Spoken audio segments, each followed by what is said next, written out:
세계 황씨들이 모시는 시조는 각 지역마다 다르다. 황씨의 조상은 누구인가? 세계 인구는 70억 명이며 황씨 인구는 7천만 명이다. 황씨들이 가장 많이 사는 나라는 중국이다.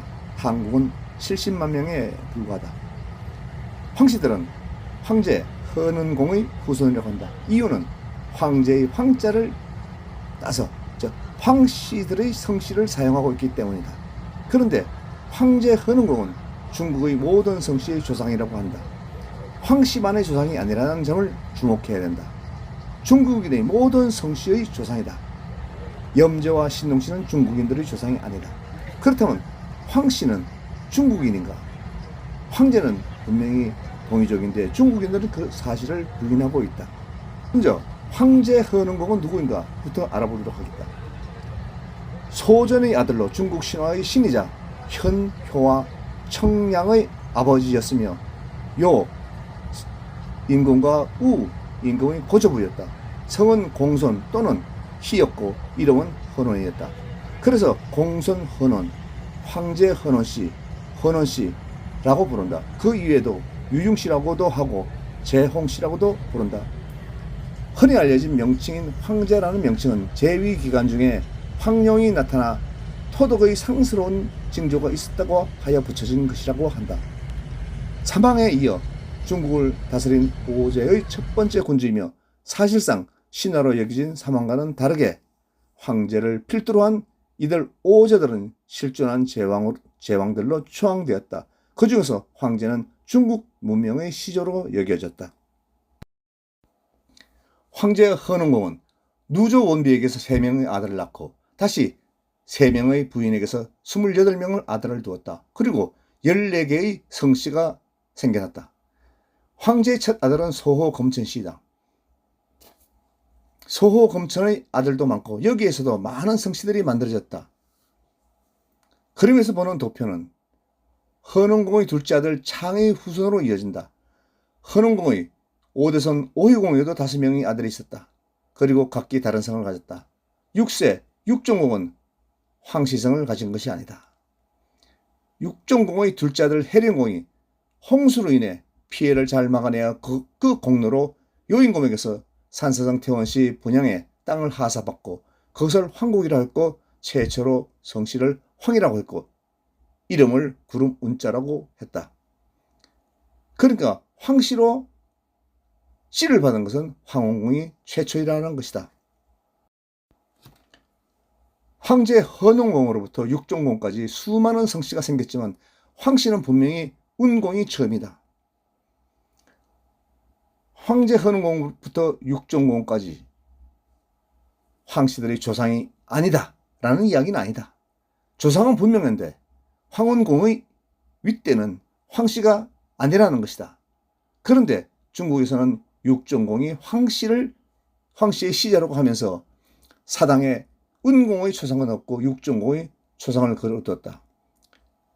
그리고 제사를 지내고 황국고성에 있는 황천현에도 은공의 동상은 없고 육종공의 동상이 입구에 딱 만들어져 있다. 나는 중국의 모든 곳을 돌아본 것은 아니다. 중국과 동남아시아를 가장 많이 다녀본 분은 한국경제인협회 회장신 황양규씨이다. 대한민국에서 이분만큼 세계 황씨들과 교분이 있는 사람은 없다.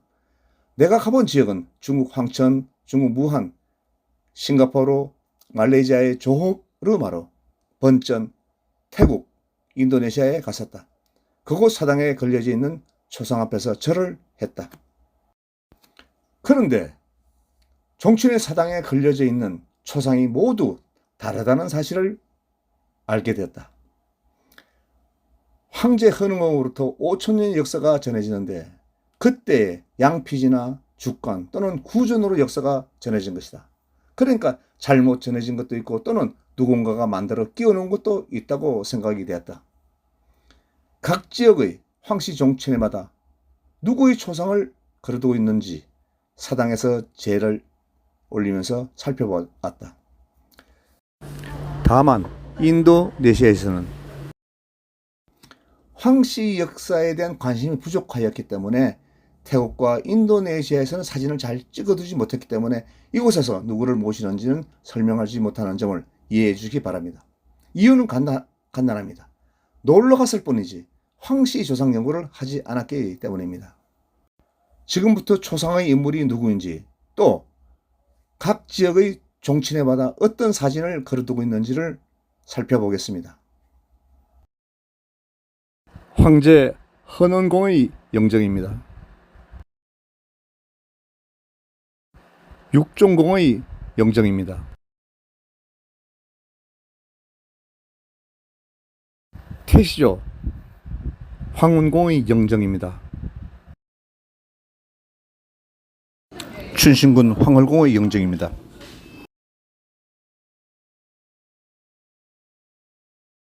초산공의 영정입니다. 동남아시아에서는 초산공을 모시고 있습니다.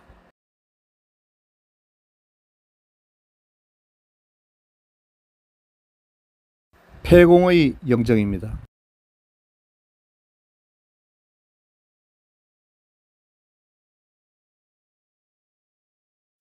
경공의 영정입니다.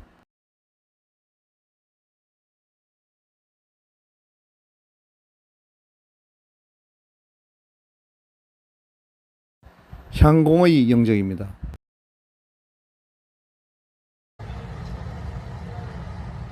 제가 가지고 있는 모든 영정을 올려보았습니다. 윤공이라는 분이 계셨는데 제게는 없어서 올리지 못했습니다.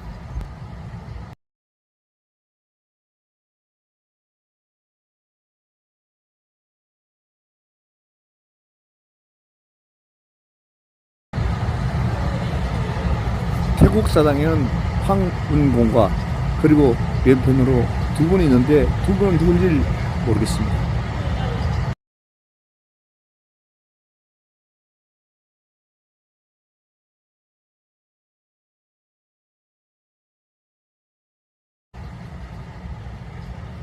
육종공, 헐공, 폐공, 운공, 향공을 모시고 있습니다.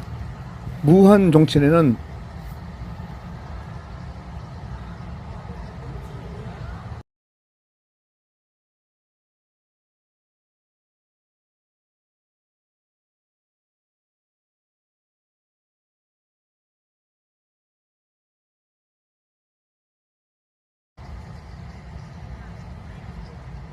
황천에 있는 황국고성에는 육종공, 헐공, 폐공, 경공, 향공의 초상이 걸려져 있습니다.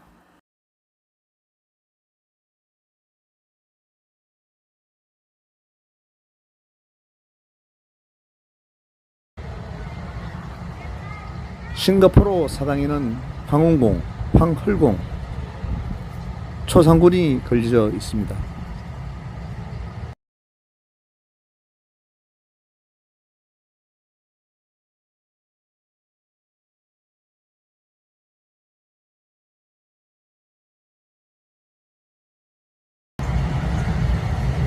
말레이시아 조호르무르 사당에는 초상군과 그리고 첫째 부인, 둘째 부인, 셋째 부인이 초상이 걸려 있을 뿐입니다.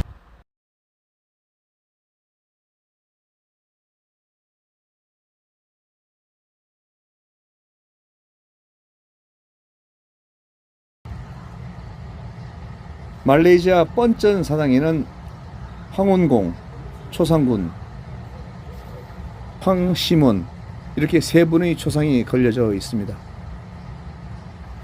황시성을 사용하는 세계 황씨들은 하나로 통일된 조상의 영정을 똑같이 모시지 않고 지역에 따라 모시는 조상이 다르다는 것을 알 수 있습니다. 황국의 왕이신 황운공을 태시조로 모시는 곳이 있는가 하면 황씨가 아님에도 황운공의 아버지라고 하여 육종공을 황씨의 시조로 모시는 곳도 있습니다. 자신들은 이렇게 모시겠다고 하는데 누가 고집하여 통일되게 모시자고 할 수도 없는 노릇입니다. 그럼 한국 황씨 종친의 사무실에 누구의 영정을 걸어두어야 할까요? 제 생각은 이렇습니다. 황제 헌운공, 황운공, 황경수공, 춘신군, 황월공, 학사공, 황낙공의 영정을 걸어두면 무리가 없을 듯 합니다. 창원항시 호정공파 사당에는 황제 헌운공, 황운공, 황경수공, 황양춘공의 영정을 걸어두어야 할 것입니다. 2014년 한국왕씨 종사위원회 황양규 위원장님께서 중국 하이난성에서 개최된 세계왕씨 종친대회에 가셨다가 한국사를 구해가지고 오셨습니다. 2016년에 한동문화사에서 이 책을 번역본으로 발간하면서 널리 알려지기 시작했습니다. 1100년경에 만들어진 광동의 화평보, 복권석은 조주보, 광동의 학수보에 기록된 것을 2009년에는 강화황씨 원료라는 책으로 발간되었습니다. 2014년 이전에 1992년부터 중국과의 교류가 활발해졌죠.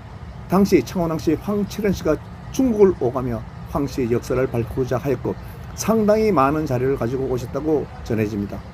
아마 황낙공께서 한국에 언제 오셨는지를 알기 위해서 다니셨을 거라고 생각이 됩니다.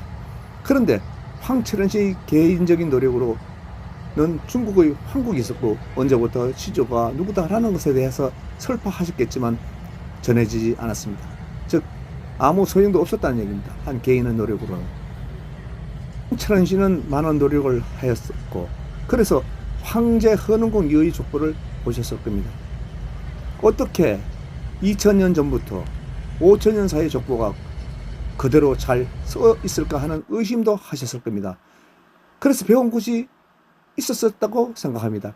누군가가 만들어 집어넣어도 그 근거가 없으니까 알 수가 없다.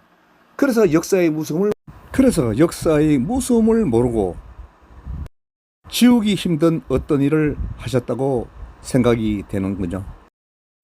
이번 여행을 통하여 함께 간 모든 분은 말레이시아 뻔전 황씨 종친에서 분명히 보았습니다. 뻔전의 황씨 종친에는 황씨의 역사를 황제 헌흥공부터 쭉 기록을 해놓았습니다. 그 기록에 72세 황경수공은 진나라 승상이었는데 진나라 황제가 무도하여 한반도 신라로 이주하였다. 이렇게 분명히 기록하고 있습니다. 즉 황경수공이 진나라 효공시대에 한반도로 왔다. 그리고 그 정손자 황헐, 춘신공은 한반도에서 태어나가지고 다시 중국 초나라로 건너갔다. 이런 기록이 확실히 있어서 간 사람은 모두 확인했습니다. 그렇다 그러면 한국 사람들 아닌 타 외국 사람들, 중국이나 말레이시아 이런 사람들도 한국에 최초로 도래하신 분은 기원전 356년에 오신 황경수, 황경태, 황경덕 삼형제라는 것입니다. 한국에서는 황씨들은 대한민국이라는 우물 안에 갇혀있지 말고 세계에 나가서 다른 황씨들이 한국의 역사를 어떻게 이야기하고 있는가를 한번 찾아보아야 합니다. 1963년 한국 황씨중앙정치대가 발족된 이후 변하지 않는 황씨의 정체성 연구가 좀 더 활발하게 이루어져서 제대로 된 역사를 기록해 나가야 할 것입니다.